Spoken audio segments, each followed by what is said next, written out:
Krishna Krishna Hare Krishna. Please subscribe to our channel and press the bell icon. Never miss any updates.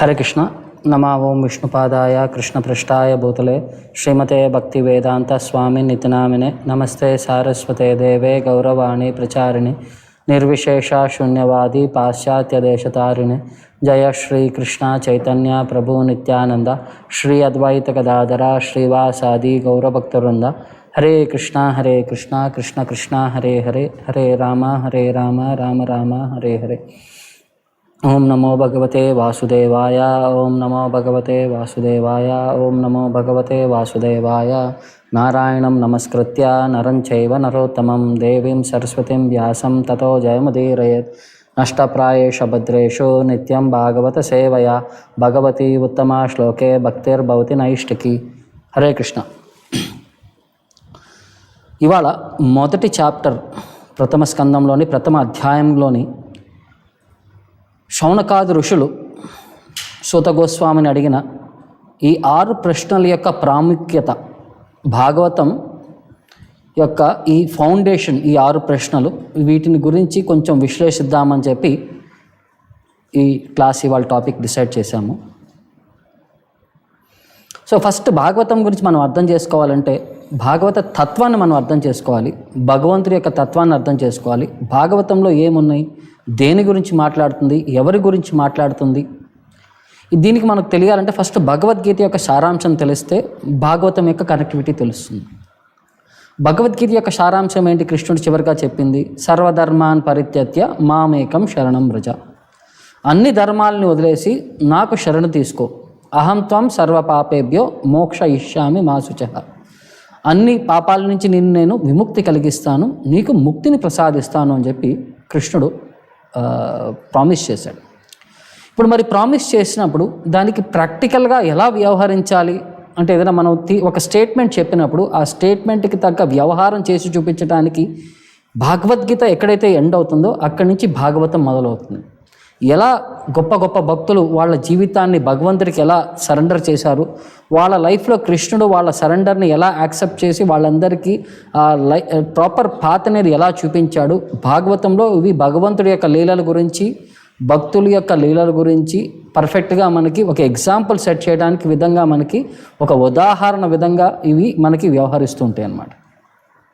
So అందుకోసం అని చెప్పి శ్రీమద్ భాగవతాన్ని శ్రీమద్ భాగవతం పురాణమమలం యద్ వైష్ణవానాం ప్రియం, వైష్ణవులకి చాలా ప్రియమైనదంట.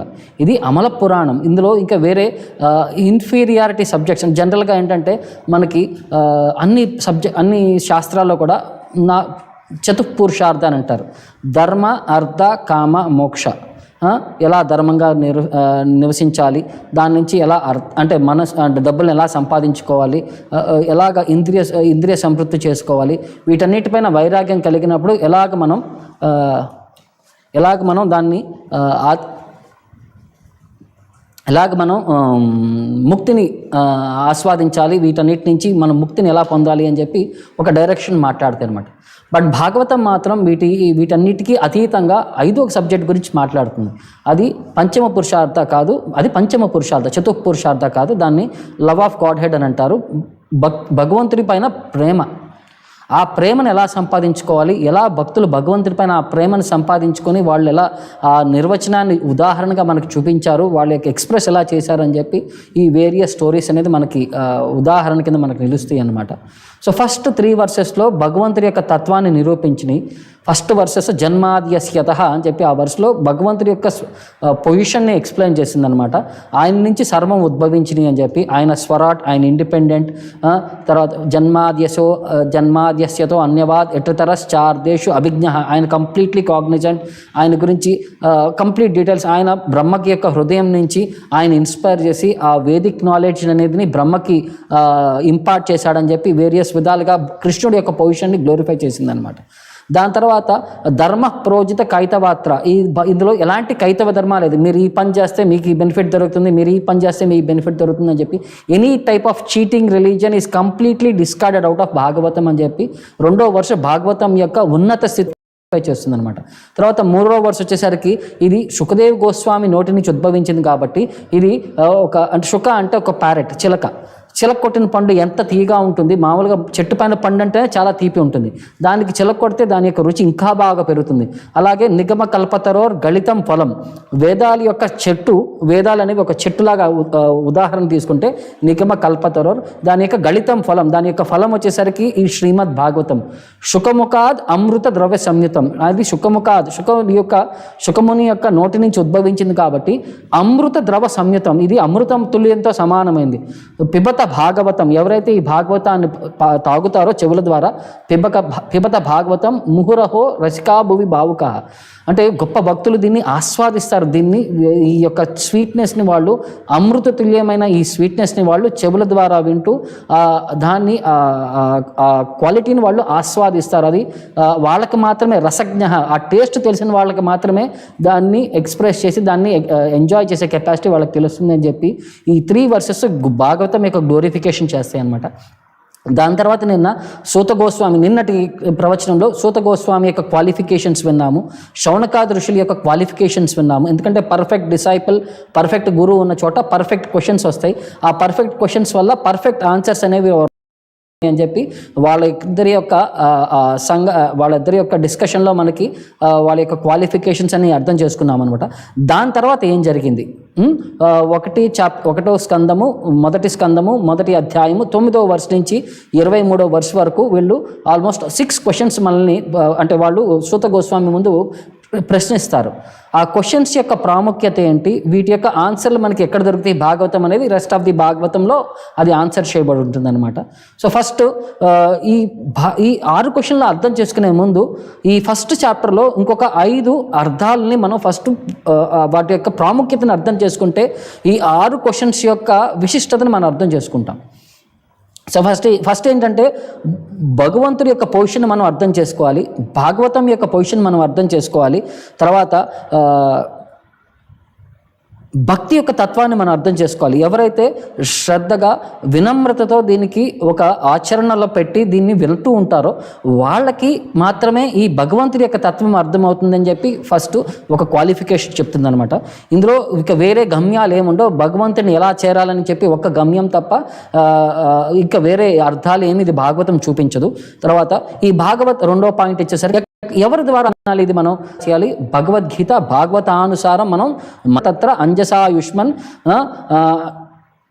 మాకు ఎక్స్ప్లెయిన్ చేయండి, తన్న సంస్కృతి అర్హసి మేము కోరుకుంటున్నాం. ఎందుకంటే భవతాయ ద్వినిశ్చితం, మీరు నిశ్చయంగా ఏదైతే ఇప్పటి వరకు మీరు చాలా శాస్త్రాలు విన్నారు, అందరి యొక్క గురువుల దగ్గర మీరు చదివి అర్థం చేసుకున్నారు. సో దీని యొక్క ప్రాముఖ్యతని, దాని యొక్క అసర్టైన్మెంట్, మీరు ఏం కంక్లూడ్ చేస్తారు, మీరు 100 సబ్జెక్టులు చదివారు, 100 సబ్జెక్టులు చదివిన తర్వాత మీ రియలైజేషన్ ఏంటి అని ఒక్క పాయింట్లో చెప్పండి అంటే మీరు ఏం చెప్తారు. అలాగే మీరు చదివిన శాస్త్రాలన్నిటి యొక్క ఒక్క పాయింట్ సారాన్ని మేము ఏం అర్థం చేసుకోవాలి.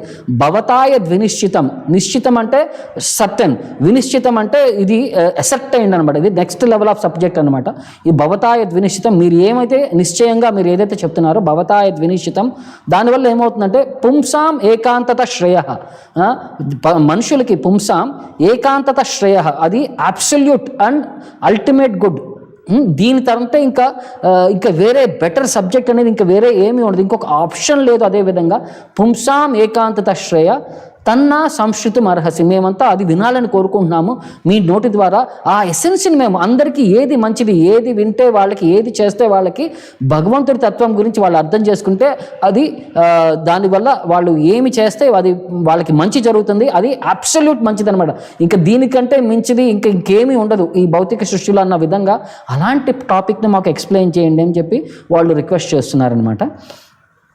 సో మరి ఎందుకయ్యా నువ్వు ఇంత ఎసెన్స్ నుంచి నువ్వు ఒక సింగిల్ పాయింట్ని ఎందుకు అడుగుతున్నావు అని చెప్పి ఎవరైనా అడిగితే నెక్స్ట్ వర్స్లో ఏం చెప్తున్నా అంటే ఈ కలియుగం యొక్క ప్రభావం చెప్తున్నాను అనమాట.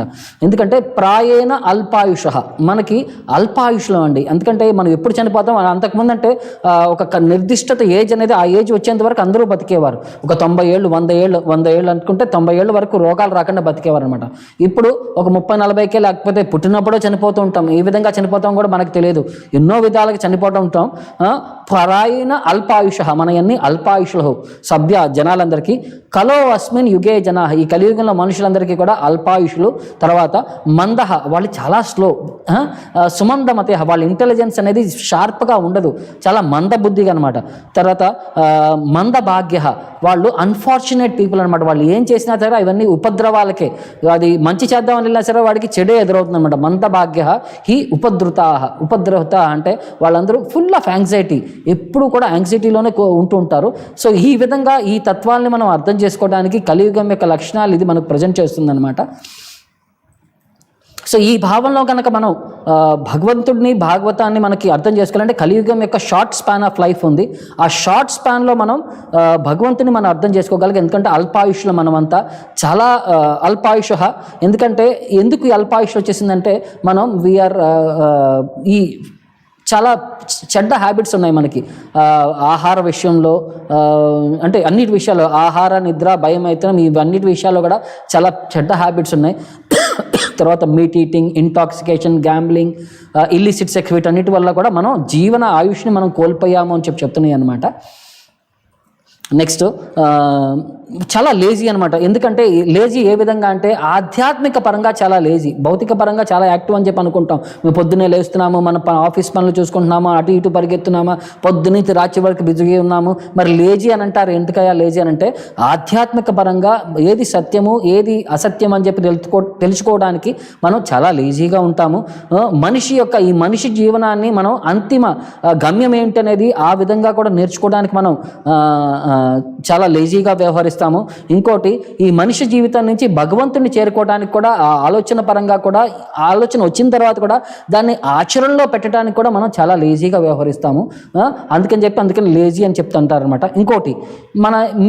ఇంకోటి వీఆర్ ఆల్ మిస్గైడెడ్ అండి. ఎందుకంటే మనకి మనకి చాలా కోరిక ఉంది, అభిలాష ఉంది, కుతూహలం ఉంది. బట్ మనం ఎవరి దగ్గరికి వెళ్ళినా సరే ఎవరి దగ్గరికి వెళ్ళాలి, మనకి ఎడ్యుకేషన్ సిస్టంలోనా భగవంతుడి గురించి చెప్పరు, ఇళ్లలోనా మనకి చెప్పేవాళ్ళు లేరు. ఆ విధంగా మనం అందరూ కూడా మిస్గైడ్ అయిపోతున్నాం. ప్రాపర్ ఎసెన్స్ లేకపోయేసరికి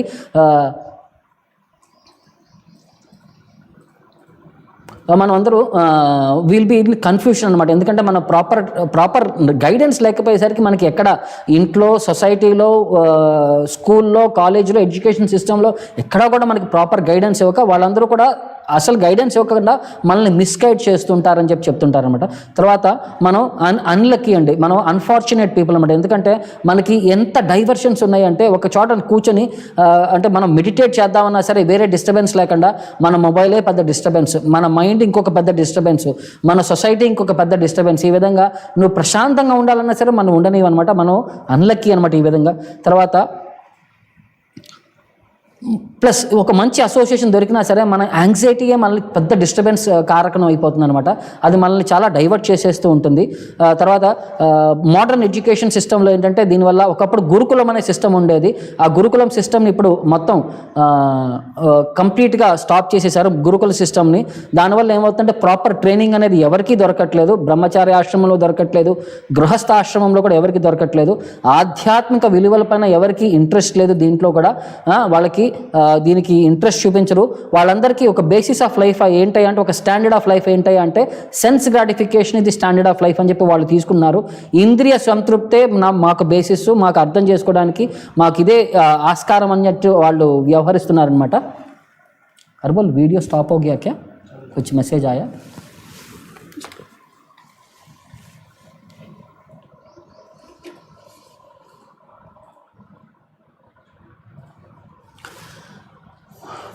సో మనకి సెన్స్ గ్రాటిఫికేషన్ స్టాండర్డ్ కింద మనం మాట్లాడుతున్నాము. బయటప్పుడు కూడా ఇంద్రియ సంతృప్తి బేసిస్ పైన అందరూ జీవనాన్ని వ్యవహరిస్తున్నారు, ఆధ్యాత్మికంగా ఎవరు వ్యవహరించట్లేదు.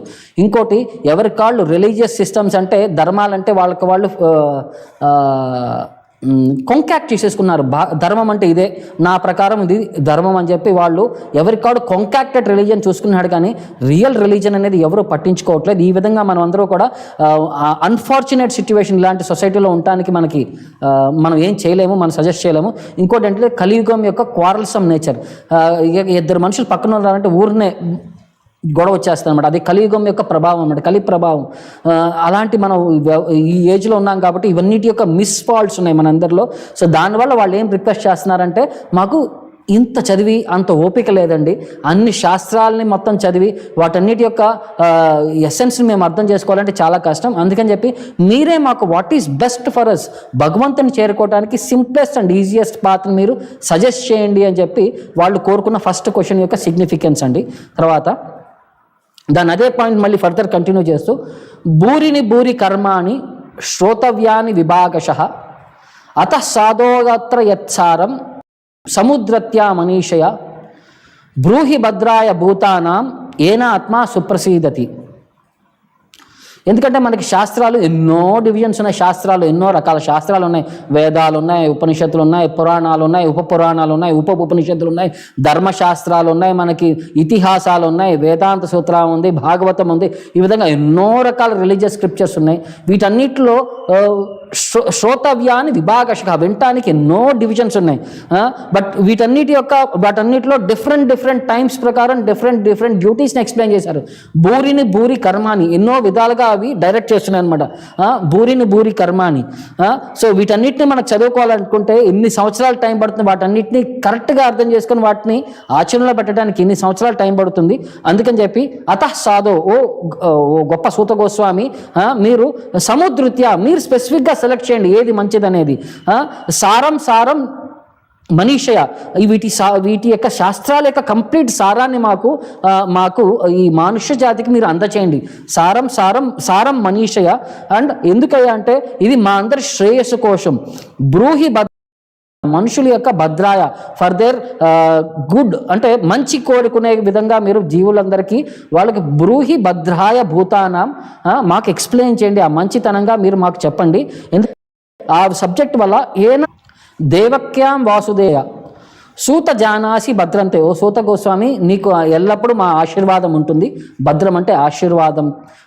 నీకు సూత జానాసి భద్రంతే, నీకెందుకంటే నీకు అన్నీ తెలుసు కాబట్టి, విషయాలు తెలుసు కాబట్టి. భగవాన్ సాత్వతాంపతి, శ్రీకృష్ణుడు అయిన భగవానుడు సాత్వతాంపతి, యదువంశం యొక్క కులాధిపతి అనమాట, యదువంశంలో శ్రేష్ఠుడు అనమాట. సాత్వతాం అంటే భక్తుల యొక్క ప్రొటెక్టర్ అనమాట, భక్తుల్లో శ్రేష్ఠుడు అనమాట. సాత్వతాంపతి is the master of the devotees అని చెప్పొచ్చు. సో యదువంశము భక్తుల యొక్క సారథి అయిన శ్రీకృష్ణ భగవానుడు. దేవక్యాం వాసుదేవస్య జాతః, వాళ్ళు దేవకికి మరియు వసుదేవుడికి ఎలా జన్మ తీసుకున్నాడు, అంత దేవాది దేవుడైన శ్రీకృష్ణ భగవానుడు దేవకి వసుదేవుడి యొక్క పుత్ర సంతానం కింద ఎలా కలిగాడు. యశ్చ చికీర్షయ, దీని గురించి మేము తెలుసుకోవాలనుకుంటున్నాము. ఆయన యొక్క స్పెసిఫిక్ పర్పస్ ఏంటి, దేవకి వసుదేవుల యొక్క కొడుకు కింద రావడానికి గల ఆంతర్యార్థం ఏమిటి అని చెప్పి అది ఒక క్వశ్చన్ ప్రజెంట్ చేశారనమాట. ఇది 3వ క్వశ్చన్ కింద వస్తుంది. తర్వాత 4వ క్వశ్చన్ తర్వాత సిచ్యువేషన్కి 4, 5వ క్వశ్చన్లకి సిచ్యువేషన్ సెట్ చేస్తూ, తన్నా శుశ్రూషమానానాం అర్హసి అంగానువర్ణితం యస్యావతార భూతానాం క్షేమాయచ భవాయచ. మేమంతా చాలా అర్హసి అంటే కుతూహలంగా ఉన్నాం, ఈగర్తో ఉన్నాం. ఎందుకయ్యా అంటే భగవంతుడి గురించి పరిపూర్ణంగా విందామని చెప్పి. శుశ్రూషమానానం, శుశ్రూష అంటే వినటం అనమాట. శుశ్రూషమానానం స్పెసిఫికల్గా భగవంతుడి యొక్క లీలల గురించి మేము చాలా ఉత్సుకతో ఉన్నాము, ఆయన గురించి చాలా కుతూహలంగా ఉన్నాము వినటానికి. ఆయన అవతారాల గురించి, యశ్ అవతార, ఆయన ఎన్ని అవతారాలు ఉన్నాయి, ఆయన ఎన్ని అవతారాలు తీసుకున్నాడు, వాటి గురించి కంప్లీట్ అనాలిసిస్ విందామని చెప్పి మేము చాలా కుతూహలంగా ఉన్నాము. మాకు వీటన్నిటి గురించి శాస్త్రానుపరంగా ఒక ఆచార్య పరంపరలో వచ్చిన తత్వాలని మీరు మాకు అనువర్ణితం, following in the footsteps of మీ గురువు గారు మీకు ఎలా ఎక్స్ప్లెయిన్ చేశారో అదేవిధంగా మాకు ఈ తత్వాలను ఎక్స్ప్లెయిన్ చేయండి ఆయన కోరుకుంటున్నాడు అనమాట. అనువర్ణితం ఎందుకంటే ఈ విధంగా మీరు మాట్లాడే విధంగా మేము వినే విధంగా క్షేమాయచ భవాయచ, మాకు క్షేమము కలుగుతుంది, భవాయ మాకు వినటం ద్వారా మాకు మంచి జరుగుతుంది. మీరు చెప్పడం ద్వారా మేము వినటం ద్వారా మాకందరికీ మీకందరికీ మంచి జరుగుతుంది. క్షేమాయ భవాయ. సో మేమందరం కూడా ఈ భౌతిక ప్రపంచం నుంచి ఆధ్యాత్మిక తత్వం వైపు మేము అప్లిఫ్ట్ అవుతాము. మనమందరం కూడా will be rising about this consciousness అన్న సబ్జెక్ట్ పైన ఇక్కడ సజెస్ట్ చేస్తున్నారన్నమాట. అందరినీ కూడా అప్లిఫ్ట్ చేసే, మన ఈ భౌతిక తత్వం నుంచి మనకి ఆధ్యాత్మిక తత్వంకి అప్లిఫ్ట్ చేస్తాయి అన్నమాట ఈ టాపిక్స్ అన్నీ కూడా. అందుకనే క్షేమాయ భవాయ, ఇద్దరికీ మంచి జరిగేది, మనల్ని ఆధ్యాత్మికంగా ముందుకు పురోగతి చేసేవి, వీటన్నిటి గురించి మేము చాలా కుతూహలంగా ఉన్నాము. సో తర్వాత చెప్తే ఏంటంటే, తర్వాత వాళ్ళు ఏమంటున్నారంటే భగవంతుడి యొక్క నామం యొక్క కెపాసిటీని వాళ్ళు గ్లోరిఫై చేస్తున్నారు అనమాట. ఎందుకంటే ఇప్పుడు మీరు భగవంతుడి గురించి వినాలనుకుంటున్నారు, భగవంతుడి యొక్క నామంలో స్పెషాలిటీ ఏంటి, అది వింటే మనలో ఏం జరుగుతుంది అని చెప్పానంటే, ఆపన్న సంస్కృతిం ఘోరం. ఘోరం అంటే చాలా, ఈ కలియుగం యొక్క ఘోరం అనేది, ఆ ఇన్ఫ్లుయెన్స్ అనేది చాలా కఠినంగా ఉంటుంది. ఆపన్న రాబోయే కాలం ఎలా ఉంటుందయ్యా అంటే, సంస్కృతి, ఈ సంసార చక్రం అనే ఈ ఘోరంలో కలియుగం యొక్క చాలా టెస్టింగ్ పీరియడ్లో ఎన్నామ వివశోగ్రనని, ఎవరైతే భగవంతుడి యొక్క నామాన్ని జపం చేస్తుంటారో, భగవంతుడి యొక్క నామాన్ని ఎవరైతే అన్కాన్షియస్గా కూడా ఎవరైతే అంటే సెన్సిటివ్గా ఎవరైతే నామాన్ని కావాలని చెప్పి జపం చేస్తుంటారో, ఒక్కొక్కసారి అలవాట్లో అంటే ఒక ఊత పదంలాగా భగవంతుడి యొక్క నామాన్ని కూడా అన్కాన్షియస్లీ ఎవరైతే జపం చేస్తారో, ఎన్నామ వివశోగ్రనన్, వివశ అంటే కాన్షియస్గా కాదు అన్కాన్షియస్గా ఎవరైతే జపం చేస్తుంటారో, తతఃసద్యో విముచ్యేత, అతని ఇమీడియట్గా, తతఃసద్య అంటే వెరీ ఇమీడియట్ పాయింట్, విముచ్యేత హీ బికమ్స్ ఇమీడియట్లీ ఫ్రీడ్. విముచ్యత అంటే అతను ఫ్రీ అయిపోతాడంట. తతో సద్యో విముచ్యేత యద్ బిభేతి స్వయం భయం. ఎందుకంటే భయం అనేదే భగవంతుని చూసి పారిపోతూ ఉంటుంది. మరి అలాంటిది భగవంతుడి యొక్క నామం ఎక్కడుంటే అక్కడ ఇక చెడు అనేది జరగదు. వాళ్ళందరూ సద్య పునాతి ఉపస్పృష్టాః స్వర్ధుని ఆపో అనుసేవయ. నిత్యం చాలామంది గంగా నదిలో స్నానం చేస్తుంటారు అనమాట. చాలామంది అంటే, ఎందుకంటే గంగా నది చాలా పవిత్రమైనది, గంగా నదిలో స్నానం చేస్తే మన పాపాలన్నీ ప్రక్షాళన అవుతాయి అనుకుంటారంట. కానీ సద్య వాళ్ళు అట్వన్స్ పునాతి, అందరినీ ప్యూరిఫై చేస్తారు. సద్య పునాతి ఉపస్పృష్టా, వాళ్ళని టచ్ చేసినంత మాత్రాన, వాళ్ళ సాంగత్యంలో రావటం మనలంత మాత్రానే మనల్ని కంప్లీట్గా ఇమ్మీడియట్ ప్యూరిఫికేషన్ చేస్తారంట. బట్ భగవంతుడి యొక్క అది సాంగత్యం, భక్తుల యొక్క సాంగత్యం ఏమంటే మనకి తర్వాత చెప్తారనమాట. తులయామ లవేనాపి నా స్వర్గం నా పునర్భవం భగవత్ సంగి సంగస్య మర్త్యానాం కిం ఉతాశీష. తులయ అంటే ఒక మనం వెయిట్ కొలిచేది, మన తులాభారం అంటారు కదా, తులంలో అటు ఇటు మీరు తులయామ లవ అంటే 1/9 ఆఫ్ ఎ సెకండ్ని మనం ఒకవైపు time of 1/9 of a second of భగవత్ సంగి సంగస్య, అసోసియేషన్ ఆఫ్ ఎ డివోటీని ఒకవైపు పెట్టి, ఇంకోవైపు తులయామ లవేనాపి నా స్వర్గం నా పునర్భవం. ఇందులో ఒకవైపు స్వర్గం యొక్క సంతోషాలను పెట్టండి, లేకపోతే ముక్తి యొక్క ఆపర్చునిటీని పెట్టండి. భగవంతుడి నా పునర్భవం భగవత్ సంగి సంగస్య, భగవంతుడి యొక్క ఆ 1 second association of a devotee is much more glorious to even heavenly planets, the happiness what we obtain in heavenly planets, or even the liberation what we obtain. mukti kuda ivi సమతుల్యత కావు, ఇవి insignificant అని చెప్తానమాట. మర్త్యానాంకి ముతాశీష అని చెప్పి, ఈ మర్త్యులు అనేవాళ్ళు ఎవరైతే ఉంటారో, అంటే ఎవరైతే ఈ శరీరాన్ని యాక్సెప్ట్ చేసే మనుషులు అనేవాళ్ళు, వాళ్ళు మరణించడం అనేది తథ్యం. అలాంటి వాళ్ళకి ఇది ఇన్సిగ్నిఫికెంట్. ఈ మెటీరియల్ అప్లయన్సెస్ అనేవి భక్తుల యొక్క సాంగత్యాన్ని అంత గ్లోరిఫై చేస్తుంది మనకి భాగవతం. సో ఈ విధంగా మనం వాళ్ళు భక్తుల యొక్క పొటెన్షియల్ని గ్లోరిఫై చేస్తూ చివరికి 4వ క్వశ్చన్ ప్రజెంట్ చేస్తున్నారనమాట. తస్య కర్మాణి ఉదారాని పరిగీతాని సూరిభిః బ్రూహినా శ్రద్ధదానానాం లీలయా దదత కళాః. భగవంతుడి యొక్క తస్య కర్మాణి ఉదారాని, ఆయన కర్మలు, ఆయన చేసే లీలలు ఉదారాన్ని మ్యాగ్నానిమస్ అనమాట. అవన్నీ కూడా చాలా పవర్ఫుల్ అయిన సబ్జెక్ట్ అనమాట, మ్యాగ్నానిమస్. తర్వాత herbal 1 second of okay.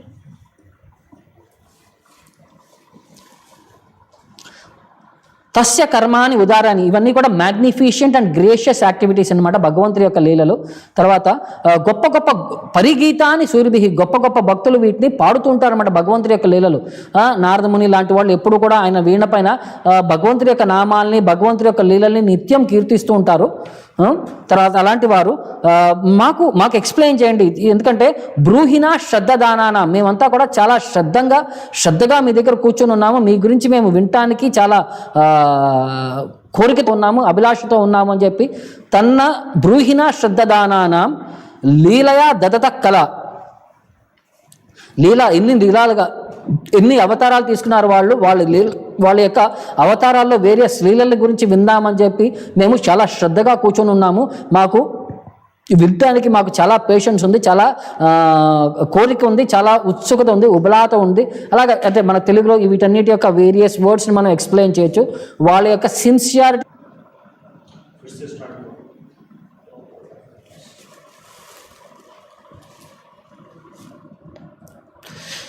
Shall I continue or recording हो रहा है नहीं हो रहा है?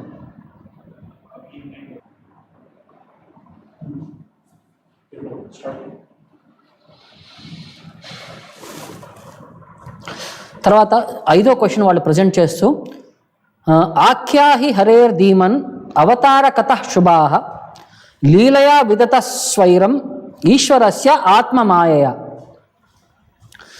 వాళ్ళు సూత గోస్వామిని ఆఖ్యాహి అంటే ప్లీజ్ ఎక్స్ప్లెయిన్ టు అస్. ఎందుకంటే భగవంతుడి యొక్క లీలలు ఆయన ఎన్నో అవతారాలు ఉన్నారు. హరేర్ అవతార కథా, భగవంతుడి యొక్క లీలలు ఎన్ని ఉన్నాయంటే మనకి భాగవతం చెప్తుంది. సముద్రంలో ఎన్ని అలలు ఉన్నాయని చెప్పి ఎవరైనా లెక్కేయగలరా? అలాగే భగవంతుడి యొక్క లీలలు కూడా భగవంతుడి యొక్క అవతారాలు కూడా అన్ని అవతారాలు ఉన్నాయంట. హరేర్ అవతార కథ, ఆ కథల యొక్క గురించి సారాంశం విందామని చెప్పి మేము అనుకుంటున్నాము. ఎందుకంటే ఇవన్నీ కూడా ఆఖ్యాహి శుభః లీలా స్వైరం, ఇవన్నీ కూడా ఆయన ఆస్పీషియస్ అడ్వెంచర్స్ అనమాట. ఆయన చేసేవన్నీ కూడా భగవంతుడి యొక్క పాస్ టైమ్స్ అన్నీ కూడా చాలా మనం వింటే అవి చాలా పుణ్యతమమైనవి, మనల్ని ప్యూరిఫై చేస్తాయి అనమాట. ఆయన చేసే ప్రతి ఒక్క లీలలో కూడా నిగూఢ అర్థాలన్నీ కూడా చాలా దాగి ఉంటవి. వాటన్నిటిని గురించి కూడా మేము క్షుణ్ణంగా తెలుసుకోవాలని చెప్పి అనుకుంటున్నామని చెప్పి వాళ్ళు చెప్తున్నారనమాట. ఎందుకంటే భగవంతుడు ఈశ్వరస్య, ఆయన సుప్రీం కంట్రోలర్, ఆయన ఫుల్ కంట్రోల్లో ఉంటాడు సిచ్యువేషన్ పైన. తర్వాత విదత, ఆయన చేసే లీలలన్నీ కూడా ఆత్మమాయ, ఆయనన్నీ కూడా ఇంటర్నల్ పవర్స్ ద్వారా అవన్నీ కూడా వ్యవహరిస్తుంటాడు. భౌతిక బాహ్యరంగిక శక్తి ద్వారా కాదు, ఆంతరంగిక ఆధ్యాత్మిక శక్తి ద్వారా ఆయన ఇవన్నీ వ్యవహరిస్తుంటాడు. చిన్న ఉదాహరణకి మన కృష్ణుడు జన్మ తీసుకుంటారంటారు. మరి జన్మ తీసుకున్నప్పుడు ఆయన ఏ విధంగా జన్మ తీసుకున్నాడు? ఆయన మనలాగా 2 చేతులు శిశువులాగా పుట్టాడా? ఫస్ట్ చతుర్భుజ ఫామ్ అయిన విష్ణు ఫామ్లో ఫస్ట్ పెద్ద విష్ణువుల కింద కనిపించి, తర్వాత దేవకీ వసుదేవులు మళ్ళీ కోరుకున్నప్పుడు చిన్న బాలుడి కింద తయారవుతాడు అనమాట. చిన్న బాలుడి కింద ఉన్నప్పుడు అప్పుడు కూడా శంఖచక్ర గదాపద్మ చిన్న 4 చేతులతో ఆయన కనిపించేసరికి మళ్ళీ వాళ్ళు అంటారన్నమాట, నువ్వు ఇలా కనిపిస్తే కంసుడు మిమ్మల్ని ఈజీగా ఐడెంటిఫై చేసేస్తాడు, మీరు ఇమీడియట్గా ఒక నార్మల్ సాధారణ పిల్లవాడిగా మారిపోండి అని చెప్పి మళ్ళీ ప్రేయర్స్ ఆఫర్ చేస్తే మన 2 చేతులు ఉంటే మామూలుగా ఒక మనిషి శిశువు కింద మారిపోతాడు అనమాట. ప్లస్ భగవంతుడు అప్పుడు వసుదేవుడికి ఒక డైరెక్షన్ ఇస్తాడు, మీరు ఇమీడియట్గా నన్ను తీసుకెళ్ళి గోకులంలో యశోదామాతకి ఒక పాప పుట్టుంది, మమ్మల్ని ఇంటర్చేంజ్ చేయండి అని అంటాడు. మరి వసుదేవుడు అంటాడు, మరి కాళ్ళు చేతులని బంధించినవి ఉన్నాయి, బయట చాలామంది సెంట్రీలు ఉన్నారు, చాలామంది ఇమీడియట్గా వెయిట్ చేస్తున్నారు, ఎప్పుడు దేవకి కంటుందో ఎప్పుడు కంసుడు మెసేజ్ చేయాలంటే భగవంతుడి యొక్క యోగమాయ వల్ల అందరూ నిద్రపోతారు. తర్వాత వసుదేవుడు ఒక బుట్టలో కూర్చోబెట్టుకొని బయటకు వస్తుంటాడు. భగవంతుడు పుట్టాడని చెప్పి ప్రకృతి కూడా జలధరించి వర్షం ఒక చిన్న తుప్పర్లా పడుతుందంట. ఆయన నది దగ్గరికి వచ్చేసరికి నది కూడా చాలా సంతోషించి ఆ ప్రవాహం కూడా చాలా ఉధృతంగా వెళ్తుందనమాట. అప్పుడు వసుదేవుడిని చూడంగానే, బాబుని చూడంగానే నది దారిస్తుంది నడిచి వెళ్ళటానికి. ఎలాగ రాముడు వెళ్ళటానికి ఎలా సముద్రం దారిచ్చిందో యమునా నది కూడా దారి ఇస్తుంది అనమాట భగవంతుడు వెళ్ళటానికి. మరి వర్షం పడుతుంది, గొడుగు తెచ్చుకోలేదంటే వెనకాల అనంతశేషుడు భగవంతుడికి ఆ బాబు పైన ఇలాగ అంటే ఒక గొడుగులాగా వ్యవహరిస్తూ భగవంతుడు అతన్ని అనుసరిస్తూ వెళ్తుంటాడు అనమాట అనంతశేషుడు. తర్వాత అక్కడ యశోద దగ్గరికి వెళ్ళినప్పుడు యశోద ఆ ఊర్లో అందరూ కూడా నిద్రపోయి ఉన్నారనమాట. అందరూ యోగమాయలో ఉన్నాడు. అప్పుడు కృష్ణుడిని అక్కడ పెట్టేసి యశోదామాత దగ్గర పుట్టిన పాపని ఇమీడియట్గా వసుదేవుడు తీసుకొచ్చి ఇక్కడ లోపలికి రాగానే జైల్లోకి వచ్చి ఆయన మళ్ళీ అన్ని చైన్స్ అన్ని లోపలికి ఒంటిపైన వేసుకోగానే మళ్ళీ యోగమాయ యొక్క ప్రాబల్యం మాయమైపోయి అందరూ వాళ్ళ స్పృహలోకి వచ్చి ఇమీడియట్గా చిన్న పాప ఏడ్చిందని చెప్పి కంసుడి దగ్గరికి పరిగెత్తుకు వెళ్ళి చెప్తారు. ఈ విధంగా భగవంతుడి యొక్క లీలలు అనేవి ఆ తత్వం మనం అర్థం చేసుకుంటే మాత్రమే మనం ఈ క్వాలిటీ అనేది మనం తెలుసుకోగలం. అందుకని చెప్పి వాళ్ళు అంటారు భగవంతుడి యొక్క లీలలన్నీ కూడా ఆస్పీషియస్, అవన్నీ చాలా అడ్వెంచరస్ అనమాట. ఆయన చేసే అన్నింటిలో కూడా ఒక ఎక్సైట్మెంట్ ఉంటుంది, ఒక యాంగ్జైటీ పరంగా ఉంటుంది. ఏం చేస్తాడు, ఎందుకు చేస్తున్నాడు, ఎలా చేస్తున్నాడు, ఈ విధంగా వేరియస్ క్వాలిటీస్ని ఆయన ప్రజెంట్ చేస్తూ ఉంటాడు అనమాట. సో మరి ఇంత సబ్జెక్ట్ ఉంది కదా, ఇంత గురించి మాట్లాడుతున్నాం కదా, దీంట్లో మరి మాకు సాటిస్ఫాక్షన్ లేదు అని చెప్పి నెక్స్ట్ వాళ్ళు ఎక్స్ప్రెస్ చేస్తున్నారు అనమాట. మీరు ఎంత మాట్లాడినా సరే మేము దాన్ని వినటానికి అన్ని రోజులు మేము రెడీగా ఉన్నాము. ఎందుకంటే ఒకసారి విన్నాం కదా, మళ్ళీ ఏం వింటాం, మేము చిన్నప్పటి నుంచి వింటానే ఉన్నాం. మాకు ఒకసారి విన్నాం కదా, మనకి సాటిస్ఫాక్షన్. ఒకసారి చూసిన సినిమా మళ్ళీ మనం చూడటానికి మనం ఉత్సుకత చూపించాం. ఇలాంటి కూడా చిన్న చిన్న సబ్జెక్ట్ అన్ని కూడా మేము ఎన్నోసార్లు విన్నాము, మళ్ళీ ఎందుకు వినాలంటే లేదు, మాకు తృప్తి అనేది లేదు, తృప్తి అనేది సాటిస్ఫాక్షన్ అనేది లేదు అని చెప్తారనమాట. వితృప్యామ, తృప్యామ అంటే సాటిస్ఫాక్షన్, వితృప్యామ అంటే మాకు ఇంకా సాటిస్ఫాక్షన్ పొందలేదు, మా సాటిస్ఫాక్షన్ తగ్గలేదు, మాకు తృప్తి కలగలేదు. ఇంకా ఉత్తమ శ్లోక విక్రమే, భగవంతుడి యొక్క who is glorified by choice poetry, ఉత్తమ శ్లోక అని చెప్పి భగవంతుని పిలుస్తారనమాట. విక్రమే అంటే ఆయన లీలలు వినటానికి, ఆయన అడ్వెంచరస్ లీలలు వినటానికి మాకు సాటిస్ఫాక్షన్ లేదు. మీరు ఎంత చెప్పినా సరే తనివి తీరలేదు అని చెప్పి మనం అంటాం చూసారా, మనకు కోరిక సాటిస్ఫాక్షన్ మనకి ఇంకా పొందలేదు, ఎంత చెప్పినా మేము వినటానికి రెడీగా ఉన్నాము. యశ్ శృణ్వతాం రసజ్ఞానం, ఈ రసజ్ఞానాన్ని కనుక మేము శృణ్వతాం వినటానికి ఎంత కుతూహలంగా ఉన్నామంటే స్వాదు పదే మీరు చెప్పే ప్రతి స్టేట్మెంట్లోనూ ప్రతి పదంలోనూ మేము రిలీజ్ చేస్తున్నాం ఆ రసజ్ఞానాన్ని, ఆ తత్వాన్ని, ఆ స్వీట్నెస్ని, ఆ మాధుర్యాన్ని మేము ప్రతి మూమెంట్, ప్రతి వర్డ్, ప్రతి సెంటెన్స్, ప్రతి సబ్జెక్ట్లో మేము రిలీజ్ చేస్తుంటాం. అంత బ్యూటిఫుల్గా ఉంది ఈ సబ్జెక్టు. మాకు సాటిస్ఫాక్షన్ అనేది లేదు, తాగిన కొద్దీ ఇంకా తాగాలని ఉంది, విన్న కొద్దీ ఇంకా వినాలని ఉంది అని చెప్పి వాళ్ళు ఎక్స్ప్రెస్ చేస్తారన్నమాట. తర్వాత కృష్ణుడి యొక్క స్పెసిఫిక్ పొజిషన్ గురించి వాళ్ళు ఎక్స్ప్రెస్ చేస్తూ, ఎందుకంటే కృష్ణుడి గురించి ఎందుకు వినాలని చెప్పి వాళ్ళు అనుకుంటున్నారని చెప్పి అనుకుంటే, స్కృతవాన్ కిల కర్మాణి సహరామేణ కేశవ అతిమర్త్యాని భగవాన్ గూఢ కపట మానుష. కృతవాన్ కిల కర్మాణి, ఆయన ఎందుకు అవతారం తీసుకున్నాడు, కిల కర్మాణి ఆయన లీలలన్నీ ఎందుకు చేశాడు, సహరామేణ కేశవుడు రాముడితో సహా అంటే బలరాముడితో సహా ఆయన రావడానికి గల కారణం ఏంటి, వీళ్ళిద్దరూ కూడా గూఢ కపట మానుష అంటే ఐఎమ్ వెరీ మచ్ ఫ్యాసినేటెడ్ అని చెప్తున్నాను అనమాట. ఎందుకంటే వీళ్ళు మనుష్య రూపంలో వచ్చిన దేవుళ్ళు, గూఢ కపట మానుష అంటే మనుషుల్లాగా వచ్చే అంటే మనుషుల రూపంలో ఉన్న వీళ్ళు ఆధ్యాత్మిక పరులు, వీళ్ళు గూఢ కపట మానుష అతిమర్త్యాని భగవాన్. ఓకే, మనుషుల్లాగా వచ్చారు, మరి వీళ్ళకి స్పెషాలిటీ ఏంటంటే మర్త్యాని అంటే మనుషులు, అతిమర్త్యాని అంటే they have performed superhuman activities. అతిమర్త్యాని భగవాన్ గూఢ కపట మానుష, వీళ్ళు భగవంతుడు ప్లస్ అతిమర్త్యాని సూపర్ హ్యూమన్. ఎలా చెప్పచ్చయ్యా, కృష్ణుడు 6 నెలలు అంటే 3 నెలలు పిల్లవాడుగా ఉన్నప్పుడే ఆయన పూతనని సంహారం చేశాడు. పూతన యొక్క సైజ్ ఎంత, ఆమె పడుకుంటే 6 మైల్స్ సైజ్ అంట. 6 మైల్స్ అంటే ఆల్మోస్ట్ 9 కిలోమీటర్ల సైజు. అంత రాక్షసిని ఆయన జస్ట్ పాలు తాగిరే విధంగా ఆమె యొక్క ఆ ప్రాణాన్ని కూడా ఆ పాలతో పాటు లాగేశాడు. తర్వాత గోవర్ధన్ పర్వతాన్ని, పెద్ద పర్వతం, అది 25 దూరం ఉండింది, దాన్ని చిటికిన వేలు పైన, అది లెఫ్ట్ హ్యాండ్, మనం రైట్ హ్యాండ్ అంటే మనం అనుకుంటాం చాలా స్ట్రెంత్ ఉంది, భగవంతుడి యొక్క లెఫ్ట్ హ్యాండ్ చిటికిన వేలు పైన 7 రోజులు కంటిన్యూస్గా దాన్ని లిఫ్ట్ చేసి పట్టుకుంటాడనమాట. సో అలాంటివి, అది సూపర్ హ్యూమన్ యాక్టివిటీ. రాముడి కింద వచ్చాడు, సముద్రం పైన బ్రిడ్జి కట్టాడు. ఎవరైనా కట్టగలరా సముద్రం పైన బ్రిడ్జి? అది మనం ఏదైనా ఎంత ఆలోచించినా సరే మనకి అది అగోచరం అనమాట. అది ఒక బ్రిడ్జి, ఎంత దూరం అయ్యా బ్రిడ్జ్ అంటే 1250 కిలోమీటర్ లెంత్, 125 కిలోమీటర్స్ విడ్త్, అది బ్రిడ్జి కెపాసిటీ. అది ఎన్ని రోజులు పట్టిందయ్యా అంత పెద్ద బ్రిడ్జ్ కట్టడానికి? 5 రోజులు. 100 యోజనాలు లెంత్, 10 యోజనాలు విడ్త్, 5 రోజుల్లో వాళ్ళు ఎంటైర్ బ్రిడ్జిని కన్స్ట్రక్ట్ చేశారంట. రామాయణంలో ఈ స్పెసిఫిక్ డీటెయిల్స్ కూడా చెప్తారనమాట. ఫస్ట్ రోజు 14 యోజనాలు కన్స్ట్రక్ట్ చేశారు, రెండో రోజు 20, 21, 22, 23 ఇలా 5 డేస్లో ఎంత బ్రిడ్జ్ కన్స్ట్రక్ట్ చేశారు అని చెప్పి ఎంటైర్ డీటెయిల్స్ మనకి ఇస్తారనమాట. సో అలాగా రాముడు రావణాసుని సంహారం చేశాడు. రావణాసుని సంహారం చేసినప్పుడు ఆయన దగ్గర పెద్ద ఆర్మీ ఏముందా అంటే కోతులతో పాటు బేర్స్ అని అంటాం మనం, ఎలుకబంట్లు, వాటితోనే ఆయన పెద్ద సంహారం చేసి వాళ్ళందరినీ పతనం చేపించేశాడు అనమాట. ఎంటైర్ రావణ డైనాసిటీని మొత్తం డిస్ట్రాయ్ చేసేసాడు అనమాట.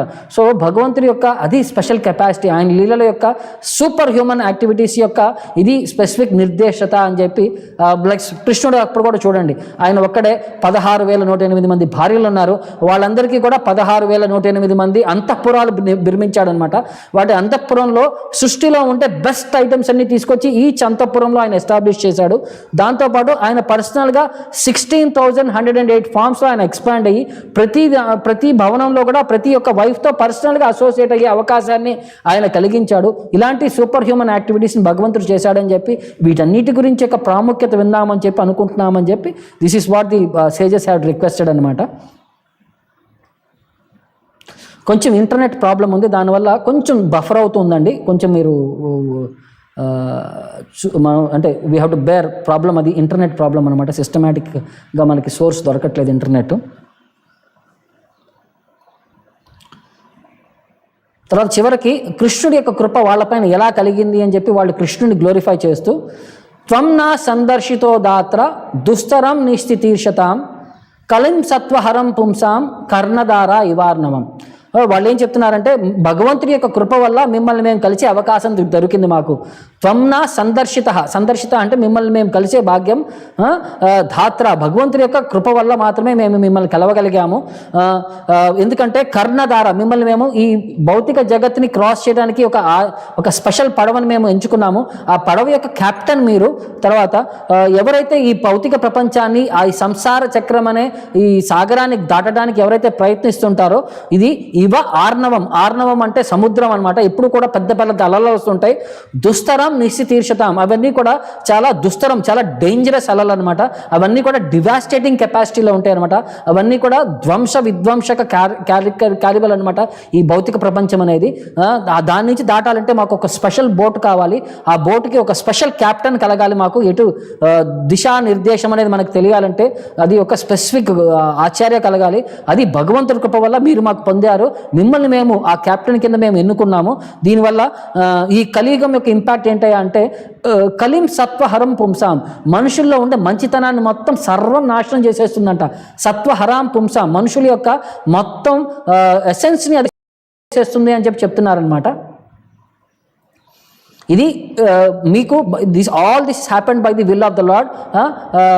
ఇది భగవంతుడి యొక్క కృప వల్ల మీరు మాకు దొరికారు. మిమ్మల్ని మేము గురువు గారి కింద అంటే లీడర్ కింద ఎన్నుకున్నాం కాబట్టి will be able to cross over this ocean అని చెప్పి వాళ్ళు ప్రే చేశారనమాట. చివరిగా 6th క్వశ్చన్ వాళ్ళు ప్రజెంట్ చేస్తూ బ్రూహి యోగేశ్వరే కృష్ణే బ్రహ్మణి ధర్మవర్మణి స్వాం కష్టాం అధునోపేతే ధర్మం కం శరణం గతః. బ్రూహి యోగేశ్వరే కృష్ణే, యోగేశ్వర అంటే he's master of all the yogis, all the yogic powers అని చెప్పొచ్చు అనమాట. Krishna who is the master of all yogic powers. బ్రూహి ప్లీజ్ ఎక్స్ప్లెయిన్ టు అస్. బ్రహ్మణ్యే who is the absolute truth, భగవంతుడి యొక్క పరతత్వం ఏంటయ్యా అంటే కృష్ణుడు. ధర్మవర్మణి, ఆయన వచ్చేదే ధర్మాన్ని ఎస్టాబ్లిష్ చేయడానికి, ధర్మాన్ని సంస్థాపించడానికి, ధర్మాన్ని ప్రతిరూపంగా ఆయన వస్తాడనమాట. బ్రహ్మణే ధర్మవర్మణి, ఆయన వివర్తిస్తాడనమాట. ఆ విధంగానే బ్రహ్మణే ధర్మవర్మణి స్వాం కష్టాం అధునోపేతే, ఆయన భగవంతుడు ఈ లీలలన్నీ ఫినిష్ చేసిన తర్వాత ఆయన ధామానికి వెనక్కి వెళ్ళిపోయినప్పుడు మరి ధర్మం కం శరణం గతః, అప్పుడు ధర్మం ఎవరి శరణం తీసుకుంది? మరి ఆయన వచ్చేది ధర్మాన్ని పరిరక్షించడానికి, ధర్మాన్ని కాపాడటానికి, ధర్మాన్ని నిలబెట్టడానికి. మరి భగవంతుడు ఉన్నప్పుడు ఇవన్నీ బాగా జరిగినాయి. మరి భగవంతుడు వెళ్ళిపోయిన తర్వాత, ఆయన ధామానికి కృష్ణుడు వెళ్ళిపోయిన తర్వాత, మరి భగవంతుడు వెళ్ళిపోయిన తర్వాత ఈ ధర్మము ఈ కలియుగంలో మరి ఎవరి శరణానికి వెళ్ళింది అని చెప్పి ఈ చివరి ప్రశ్నని వాళ్ళు అడిగారనమాట. సో ఫస్ట్ 4 ప్రశ్నలు కూడా ఈ సెకండ్ చాప్టర్లో 4 క్వశ్చన్కి బ్రీఫ్గా ఆన్సర్ చెప్తారండి. తర్వాత 5, 6 మాత్రం స్పెసిఫికల్గా 3వ చాప్టర్లో వాటి గురించి చెప్తారు. అంటే 3వ చాప్టర్లో వీటి యొక్క విశ్లేషణ జరిగింది అని చెప్పి వీటి అన్నిటి యొక్క సారాంశం మనకు అర్థమవుతుంది అనమాట. సో ఈ క్వశ్చన్స్ అన్ని అడిగిన తర్వాత చివరికి సో చివరికి వాళ్ళు ఏమడుగుతున్నారంటే వాళ్ళందరూ ప్రే చేసిన తర్వాత శుకదేవ్ గోస్వామి వాళ్ళ గురువు గారి యొక్క ఆశీర్వాదం, భగవంతుడి యొక్క ఆశీర్వాదం చేస్తాడనమాట. ఎందుకంటే ఏదైనా మాట్లాడే ముందు ఫస్ట్ గురువు గారి యొక్క పర్మిషన్ తీసుకొని భగవంతుడి యొక్క కృపతో మనం మాట్లాడగలగాలి. ఎందుకంటే ఒక స్పెసిఫిక్ క్వశ్చన్స్ అన్ని వచ్చేసినాయి. వీటి యొక్క ప్రాముఖ్యత మనకి ఎంటైర్ భాగవతం మనకి ముందు రాబోతుంది. సో అతను ప్రే చేస్తూ శుకదేవ్ గోస్వామిని ఆయన గ్లోరిఫై చేస్తాడనమాట. యస్ స్వానుభావం అఖిల శృతి సారమేకం, ఆయన స్వ అనుభవం అనమాట. ఇవన్నీ సపరేట్గా ఆయన నేర్చుకున్నవి కాదు, ఇవన్నీ స్వ అనుభవం, ఆయన పర్సనల్ రిలేషన్స్. అఖిల శృతి సారమేకం, అన్ని శృతుల యొక్క సారాంశాన్ని ఆయన పరిపూర్ణంగా పొందినవాడు అనమాట. ఆధ్యాత్మ దీపం, ఈ శ్రీమద్ భాగవతం అనేది ఆయనకి ఆధ్యాత్మ దీపం, ట్రాన్సెండెంటల్ టార్చ్ లైట్ అనమాట. ఎవరికయ్యా అంటే ఈ టార్చ్ లైట్ అతిథి తీర్షతాం తమో అందం, ఈ భౌతిక సంసారంలో తమస్ అనే ఈ అంధకారంలో, అజ్ఞాన అంధకారంలో ఎవరైతే కొట్టుకొని పోతున్నారో వాళ్ళందరికీ దారి చూపించే ఆధ్యాత్మ దీపం. తర్వాత సంసారిణాం కరుణయాహ, ఈ భౌతిక ప్రపంచంలో ఉండే సంసారంలో చిక్కిపోయిన మనుషులందరికీ కంపాషన్తో ఆయన కరుణయాహ. ఈ పురాణ గుహ్యం శ్రీమద్ భాగవతాన్ని ఆయన వర్ణించారు. తం వ్యాససునం, అలాంటి వ్యాసదేవుడి యొక్క కొడుకుకి ఉపయామి గురు మునీనాం, మునులకే గురువు లాంటి వాడు ఆయన. అలానికి నా నమస్కారాలు ఆఫర్ చేస్తున్నాను. ఎవరైతే ఈ శ్రీమద్ భాగవతాన్ని పలికి అందరికీ ఆధ్యాత్మిక తత్వం యొక్క ఆ సారాంశాన్ని ఆయన స్వయంగా అనుభవించి ఫస్ట్ తర్వాత వాళ్ళకి ప్రజెంట్ చేశాడనమాట. యస్ స్వానుభావం అఖిల శృతి సారమేకం, వాటన్నిటినీ ఆయన అర్థం చేసుకొని వాటిని ఆయన భౌతిక ప్రపంచాన్ని దాటి ఆధ్యాత్మిక ప్రపంచానికి వెళ్ళటానికి ఆపర్చునిటీ విధంగా ఆయన సజెస్ట్ చేసిన శ్రీమద్ భాగవతం నేను మీకు ఇప్పుడు ప్రజెంట్ చేయబోతున్నానని చెప్పి ఈ విధంగా సూత గోస్వామి ఆయన ప్రేయర్స్ ఆఫర్ చేశాడనమాట. ఇక తర్వాత ఇక్కడ నుంచి వీటి యొక్క ఆన్సర్లు ఉంటాయి. సో వీటి ఆన్సర్ని మనం కొన్ని విధాలుగా మనం కవర్ చేశాము. సో వీటి will try to cover this questions in tomorrow session. So మీరు ఎవరైనా క్వశ్చన్స్ ఏమైనా పోస్ట్ చేయగలిగితే will be able to answer. ఒక చిన్న అంతరాయం కలుగుతుంది నాకు తెలిసి, ఇంటర్నెట్ ఇక్కడ కొంచెం డిస్టర్బెన్స్గా ఉంది, దానివల్ల స్పీడ్ అనేది కొంచెం ప్రాబ్లంగా ఉంది. So please cooperate.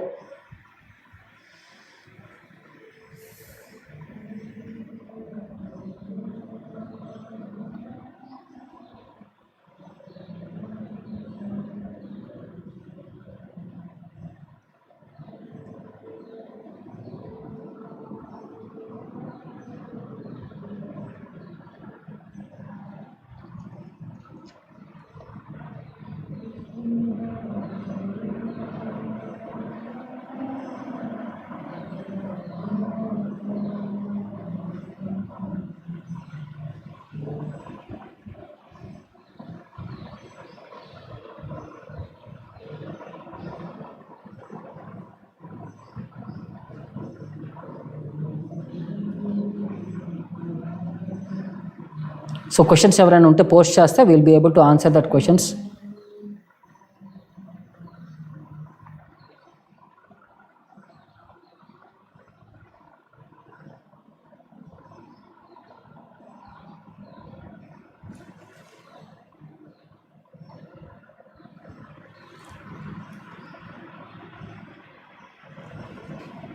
Okay, will stop for here. రేపు మనం ట్రై చేస్తాం మేము వీటి యొక్క సిస్టమేటిక్గా మా ఇంటర్నెట్ కొంచెం వర్క్ చేయడానికి. Hare Krishna, thank you very much for visiting here and trying to hear మా సబ్జెక్ట్ వినడానికి. Will try to present it nicely. Hare Krishna.